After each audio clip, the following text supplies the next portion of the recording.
नमस्कार, आप देख रहे हैं न्यूज़ 9 भारत और मैं हूं आपके साथ अशोक चौहान। देश और दुनिया की तमाम खबरों पर आइए डालते हैं एक नज़र। अभी देखा जाए जिस तरीके से देश की राजधानी दिल्ली से भारतीय जनता पार्टी के सांसद रमेश बिघूड़ी, जो कि लोकसभा के अंदर बसपा के सांसद कुंवर दानिश अली के ऊपर अभद्र टिप्पणियां करते हुए उन्हें मवाली, गुंडा और तमाम अभद्र भाषा का प्रयोग करते हुए उन्हें जलील किया है।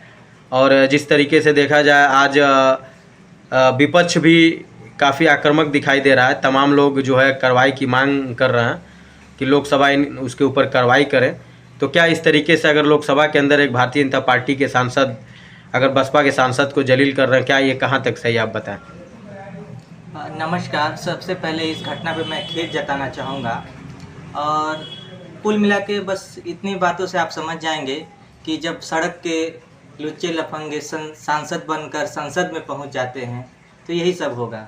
जब सड़क के गुंडे मवाली उठकर सांसद के रूप में जब सदन में जाते हैं तो इसी तरह की घटनाएं होंगी, क्योंकि लिबास बदलने से आचरण नहीं बदलता और नया संसद भवन बनाने से आपकी मानसिकता नहीं बदल जाती। आपकी मानसिकता दिख गई, भले संसद को आप बड़ा से बड़ा संसद क्यों न बना दें, मार्बल से क्यों न बना दें।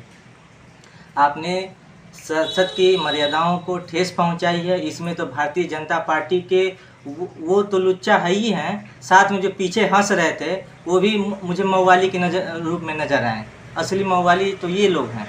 जिस तरीके से देखा जाए जब बसपा के सांसद कुंवर दानिश अली के ऊपर पूरे तरीके से जो है रमेश बिघूड़ी, जो कि दिल्ली से सांसद चुन करके गए हैं, और जब उनको तमाम अभद्र भाषा का प्रयोग कर रहे थे, जाति सूचक का शब्द प्रयोग कर रहे थे, उस समय उनके पीछे रविशंकर प्रसाद, जो कि भारतीय जनता पार्टी के बड़े चेहरा माने जाते हैं, हर्षवर्धन, ये सारे लोग बैठ करके मज़ा ले रहे थे। बताएं, अगर संसद के अंदर इस तरीके से अगर एक मुस्लिम सांसद, दलित सांसद अगर इस तरीके से अगर बेइज्जत किया जाए तो ये एक तरीके से देखा जाए तो कहाँ तक सही लगेगा राजनीति के अंदर। देखिए, आप पूर्व में भले कानून मंत्री रहे हों या वर्तमान में सूचना प्रसारण मंत्री रहे हों या बहुत बड़ा ओहदा आ गया हो, इससे मतलब नहीं रहता है। आपने स्टूडेंट लाइफ में किस तरह से लुच्चागिरी की है, लफंगागिरी की है। आपने देखा होगा कि जब आजकल के जो कुछ लड़के होते हैं लुच्चागिरी करते हैं तो एक बोलता है तो उसके पीछे 10 हंसते हैं, तो उसी तरह का संसद में उन लोगों ने आचरण पेश किया। आपके मंत्री बन जाने से आपके गुण नहीं छिप जाते हैं, वो गुण आपने दिखा दिया।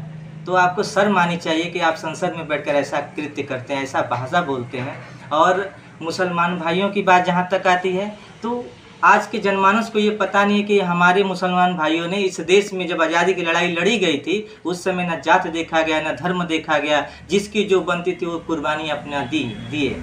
अच्छा, इस कुर्बानियों को लोग भूल गए। इस पूरे घटना के बाद से जब देखा जाए तो राहुल गांधी कुंवर दानिश अली जो बसपा के सांसद हैं उनके घर पहुंच करके उनको गले लगाया है।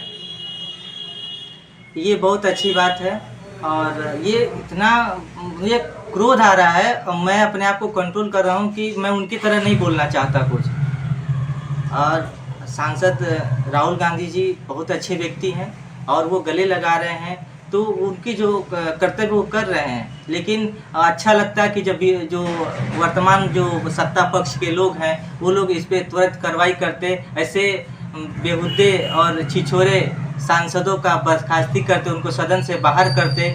और केवल राजनाथ सिंह जी के माफ़ी मांगने से ये मामला दूर नहीं होता। इसमें पीएम जी को भी, मोदी जी को भी सामने आना चाहिए और इससे खेद प्रकट करना चाहिए, क्योंकि वो हमेशा 140 करोड़ भारतीयों की बात करते हैं। तो 140 करोड़ में सिर्फ उनके एक वर्ग नहीं आता, उसमें सभी धर्म के लोग आते हैं। तो एक व्यक्ति विशेष, एक धर्म विशेष की भावनाएं आहत हुई है तो इसके लिए उन्हें माफ़ी मांगनी चाहिए। और मुझे यहाँ खबरों का सिलसिला कभी नहीं थमता। सिर्फ और सिर्फ बने रहिए न्यूज़ 9 भारत पर। अब चाहूँगा इजाज़त। नमस्कार।